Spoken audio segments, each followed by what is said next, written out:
जय हिंद। तो ये जो प्रीवियस क्वेश्चन है आर्ट एंड कल्चर का, आप जब एग्जाम देना तो आपको क्या करना पड़ेगा, प्रीवियस क्वेश्चन आपको बनाना ही पड़ेगा, या तो हंस के बनाइए या तो रो के बनाइए। और भाई सफलता का कोई शॉर्टकट नहीं होता है, आपको मन लगा कर मेहनत करना पड़ेगा। चाहे आप नहीं कीजिएगा तो फिर वैसे ही टाइम वेस्ट होते रहेगा। तो चलिए हम शुरुआत करते हैं, सीधी बात और नो बकवास।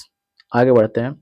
क्या बोला गया हमें क्वेश्चन पे, देखिएगा कि फिल्म लगान के गीतकार कौन है। अब देखिएगा, लगान फिल्म के बारे में अगर हम बताते हैं तो ये फिल्म आता कब है, तो कहिए कि 2001 में ये फिल्म रिलीज होती है। लेकिन ऑस्कर के लिए नॉमिनेट होता है, लेकिन इसे ऑस्कर नहीं मिल पाता है। नॉमिनेट तो होता है लेकिन ऑस्कर नहीं मिल पाता है।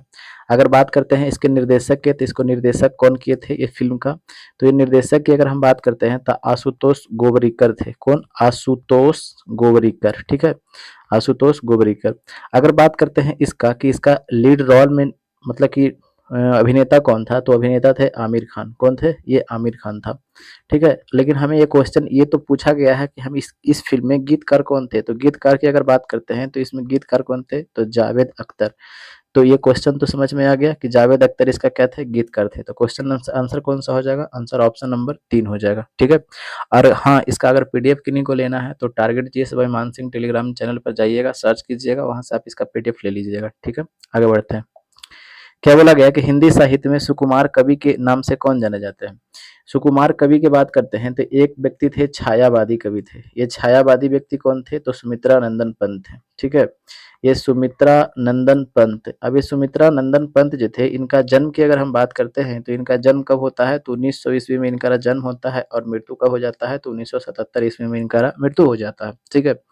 और यही सुमित्रा नंदन पंत को क्या कहा जाता है, तो सुकुमार कवि के नाम से जाना जाता है। तो इसका आंसर कौन सा हो जाएगा, तो आंसर हो जाएगा ऑप्शन नंबर 2 हो जाएगा, ठीक है। आगे बढ़ते हैं, अगले पे बढ़ते हैं।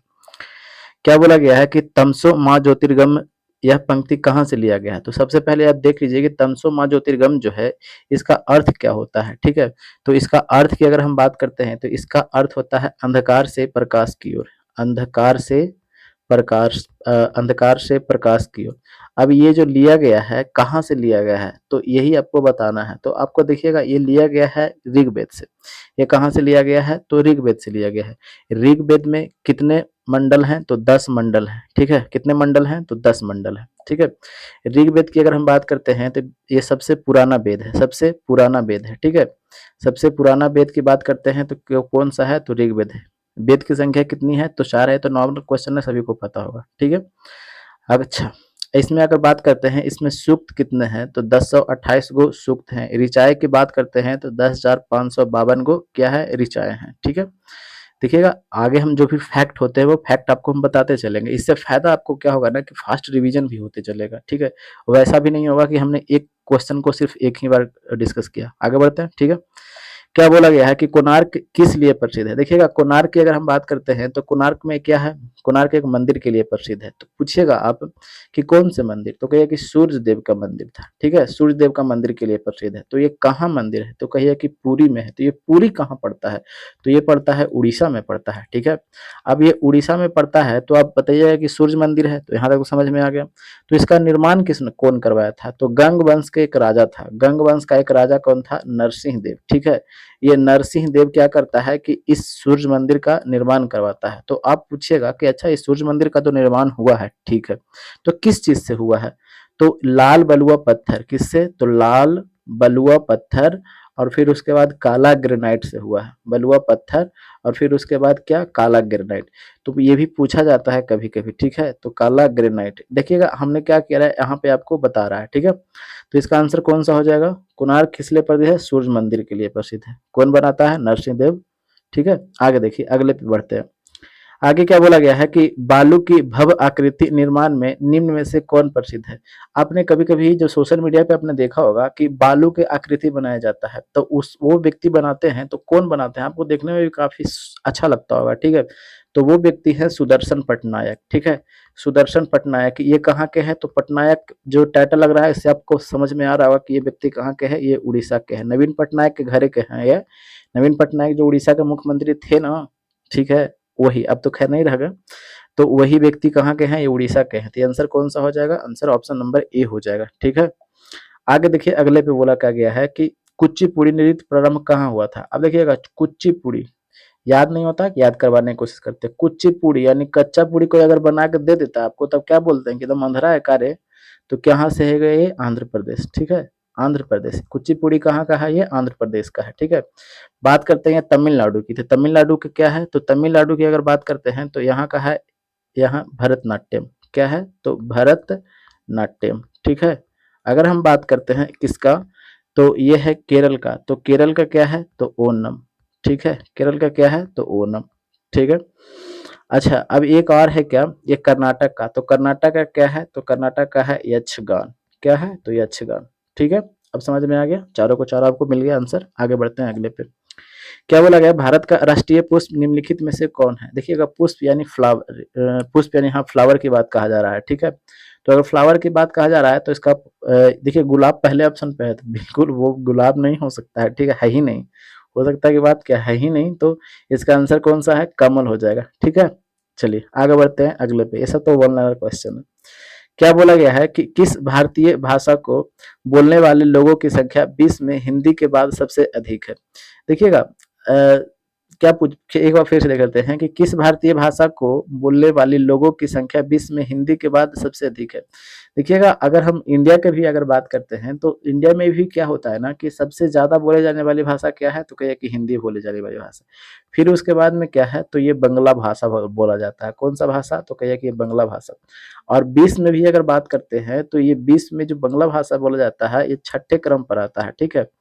अब कुछ देखिएगा, ये सब कभी डेटा वगैरह चेंज वगैरह होते रहता है। देखिए कभी पहले अगर विश्व में प्रथम की अगर हम बात करते हैं तो पहले, इसके पहले अंग्रेजी था, ठीक है, लेकिन फिर चेंज आगे पीछे घटते बढ़ते रहता है। फिर उसके बाद में मंदारिन हो गया।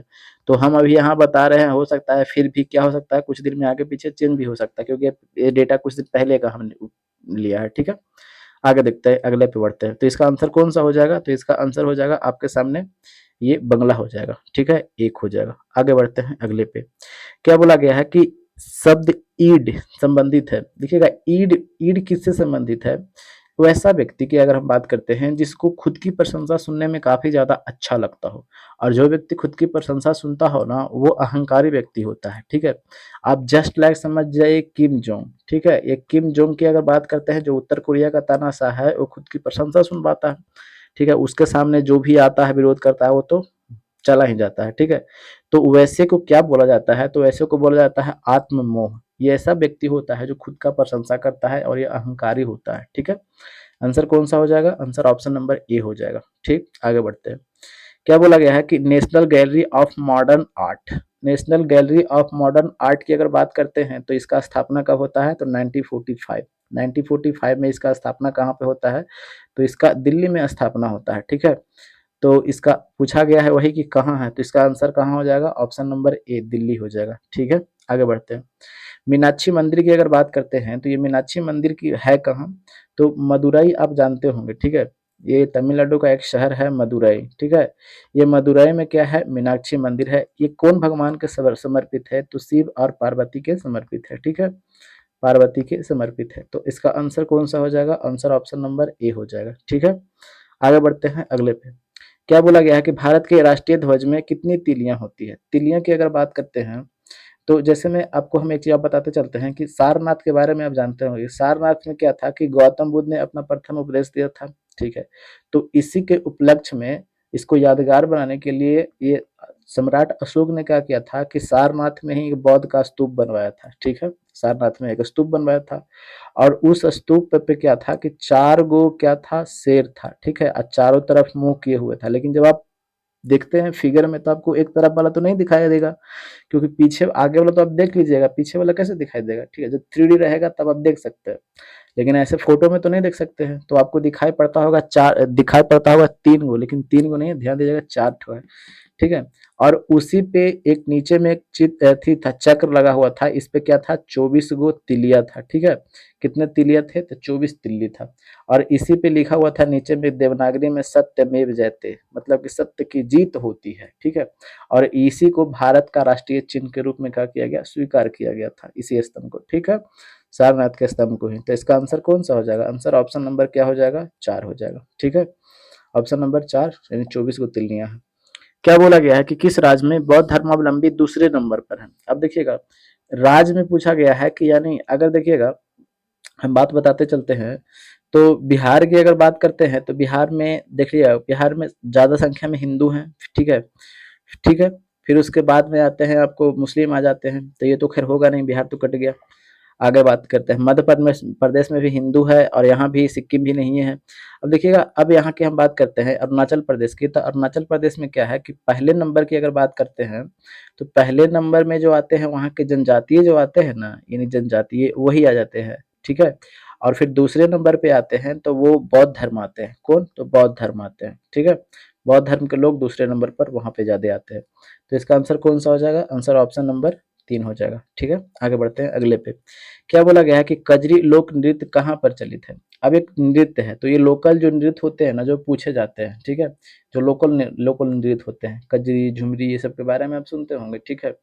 लौंडा डांस, ये सब जो होता है ना, जैसे में लौंडा डांस जो है, जिसको विदेशिया पार्टी भी बोलते हैं, ये सब बिहार का नृत्य है, ठीक है। अब देखिएगा, एक कजरी के बारे में हमें पूछा गया है, कजरी, तो कजरी जो एक नृत्य होता है, ये होता है उत्तर प्रदेश में, ठीक है। कहाँ पे, तो ये उत्तर प्रदेश में होता है। और उत्तर प्रदेश में कब ये गाया जाता है, तो सावन का महीना आने ही वाला है, सावन के झरोखे से, तो सावन में क्या होता है, इसको गाया जाता है, ठीक है। आगे देखते हैं, तो इसका आंसर कौन सा हो जाएगा, आंसर हो जाएगा आपके सामने 3 हो जाएगा, ठीक है। क्या हो जाएगा, तो ऑप्शन नंबर 3। कोई दिक्कत, कोई दिक्कत नहीं है, ठीक है। आगे बढ़ते हैं अगले पे। क्या बोला गया है कि भारत का राष्ट्रीय फल क्या है, तो फल के बारे में तो आपको पता ही है, फल है ना।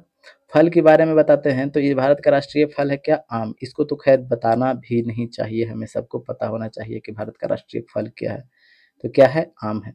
आम कहाँ कहाँ का राष्ट्रीय फल है, आम की अगर बात करते हैं तो फिलीपींस की अगर बात करते हैं, फिलीपींस, तो फिलीपींस का भी ये राष्ट्रीय फल आम है। अगर ये बांग्लादेश की अगर हम बात करते हैं, तो ये बांग्लादेश का क्या है, बांग्लादेश का ये है राष्ट्रीय वृक्ष है, ठीक है।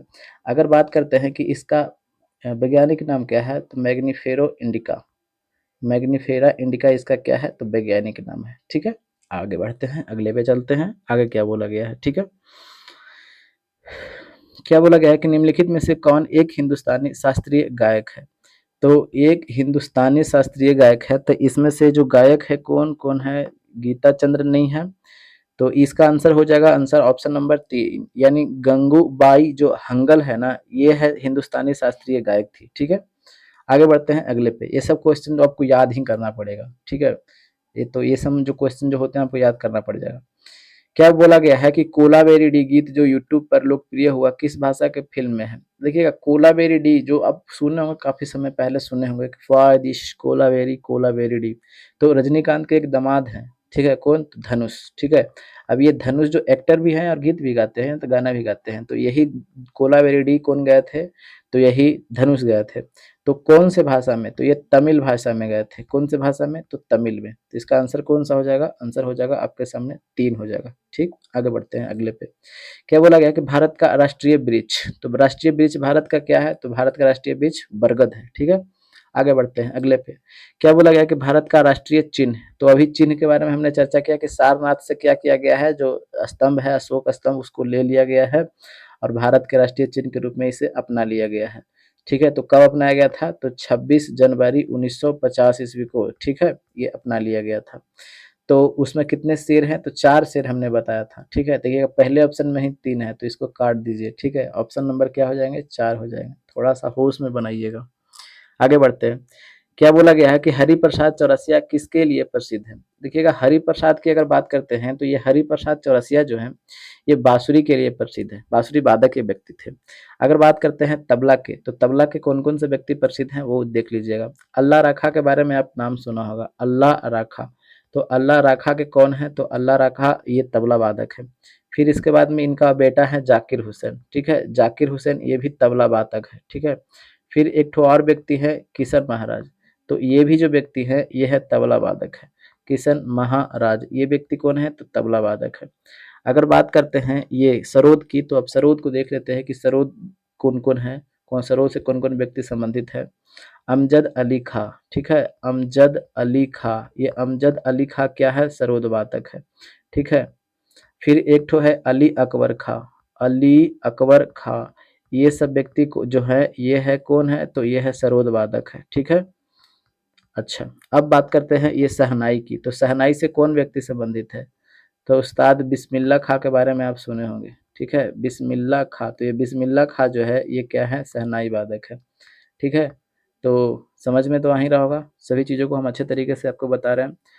तो यही तक क्वेश्चन थे। अगर वीडियो सच में आपको अच्छा लगता होगा, कुछ आपको मदद हो रहा होगा, तो लाइक एंड सब्सक्राइब कीजिएगा, और कुछ सुझाव हो तो कमेंट बॉक्स में ज़रूर बताइएगा, ठीक है?